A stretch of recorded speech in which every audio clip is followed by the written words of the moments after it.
தேவனுடைய நாமம் மகிமைப்படுவதாக. இந்த லெந்து காலத்தினுடைய முக்கியமான நாளாகிய இந்த நாளில் தேவனுடைய நாமத்தினால் உங்களை நான் வாழ்த்துகிறேன். இன்றைக்கு நம்முடைய ஆண்டவராகிய இயேசு கிறிஸ்து தம்மை தாமே பலியாக சிலுவையில் ஒப்பு கொடுத்ததை நாம் நினைவு கூறுகிற நாளாய், புனித வெள்ளி, பெரிய வெள்ளி என்று ஆராதனையை அனுசரிக்கிற நாளாய் இந்த நாள் இருக்கிறது.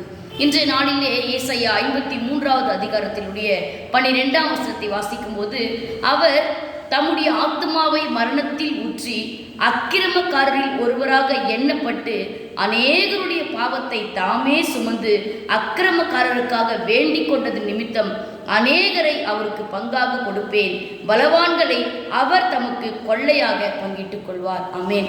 உண்மையாகவே இயேசுவை சிலுவையில் அறைந்தார்கள், இயேசு கொல்லப்பட்டார் என்று நாம் சொல்வதற்கு நமக்கு அதிகாரம் இல்லை. ஏனென்றால் இயேசு சிலுவையில் அறையப்படவில்லை, கொல்லப்படவில்லை. அவர் தாமே தம்முடைய ஆத்மாவை மரணத்தில் ஊற்றினார். அவர் தாமே தம்மை சிலுவையிலே ஒப்பு கொடுத்தார்.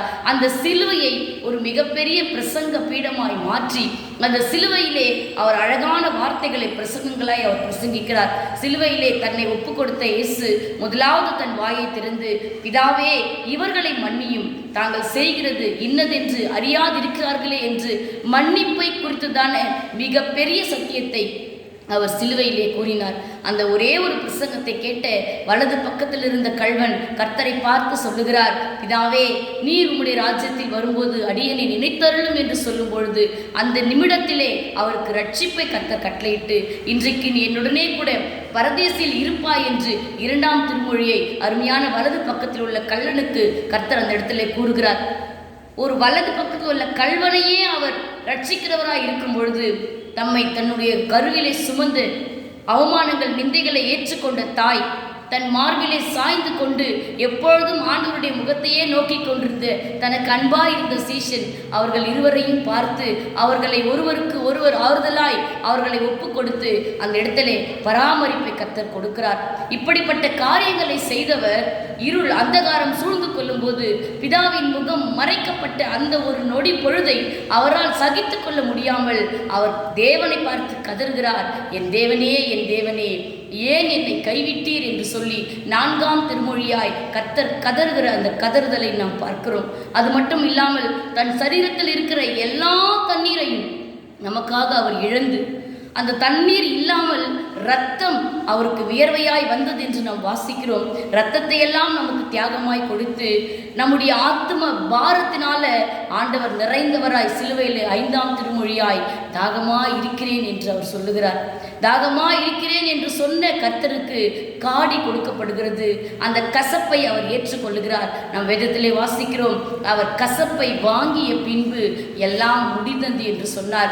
எப்பொழுது அவர் இந்த பூமிக்கு வந்து பிதாவின் சித்தத்துக்கு தம்மை ஒப்பு கொடுத்தாரோ அது முதற்கொண்டு கடைசியாய் மனித குலத்தின் அனைத்து பாவங்களையும் சுமந்து கொண்டவராய், எல்லா கசப்புகளையும் அவர் ஏற்றுக்கொண்டவராய், கசப்பை சிலுவையிலே வாங்கிய பிறகு எல்லாம் முடிந்தது என்று பிதாவின் இடத்திலே அவர் வந்த நோக்கத்தை நிறைவேற்றுகிறவராய், நான் முடித்துவிட்டேன் என்று 6ஆம் திருமொழியாய் கூறிய கர்த்தர் 7வது திருமொழியாய் ஆண்டவரிடத்தில் சொல்லுகிறார், எல்லாவற்றையும் முடித்து விட்டேன், இப்பொழுது பிதாவே என்னுடைய ஆவியை உடைய கைகளில் ஒப்புவிக்கிறேன் என்று சொல்லி 7வது திருமொழியை சொல்லி மகா சத்தமிட்டு கூப்பிட்டு தன் ஜீவனை அவர் தன் பிதாவினிடத்தில் ஒப்பு கொடுத்தார் என்று வாசிக்கிறோம்.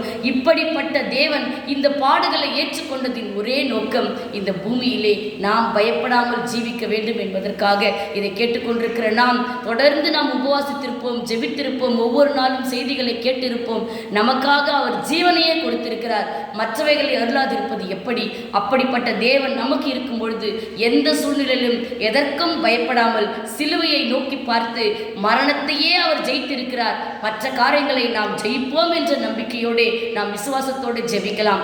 எங்களை நேசிக்கிறதான எங்கள் அன்பின் பரலோக பிதாவே, இந்த நாளிலே நீர் எங்களுக்காக சிலுவையில் அறையப்பட்டதை நினைவு கூறத்தக்கதாய் சிலுவையின் 7 திருமொழிகளை நாங்கள் ஒரு விசை கர்த்தாவே நாங்கள் சிந்தித்து பார்த்து, ஆண்டவரே அந்த வார்த்தைகள் எல்லாம் எங்களுக்கு எங்கள் வாழ்க்கைக்கு பிரயோஜனப்படுத்தி கொண்டு எப்படிப்பட்ட சூழ்நிலைகள் வந்தாலும் நாங்கள் எந்த நிலையிலும் பயப்படாமல் சிலுவையை மாத்திரம் நோக்கி பார்த்து ஜெயம் எடுக்க கர்த்தர் தாமே எங்களை ஆசீர்வதித்து வழிநடத்த வேண்டுமாய் இயேசுவின் மூலமாய் செபிக்கிறோம் நல்ல பிதாவே. ஆமேன். கர்த்தர் தாமே உங்களை ஆசீர்வதிப்பாராக. ஆமேன்.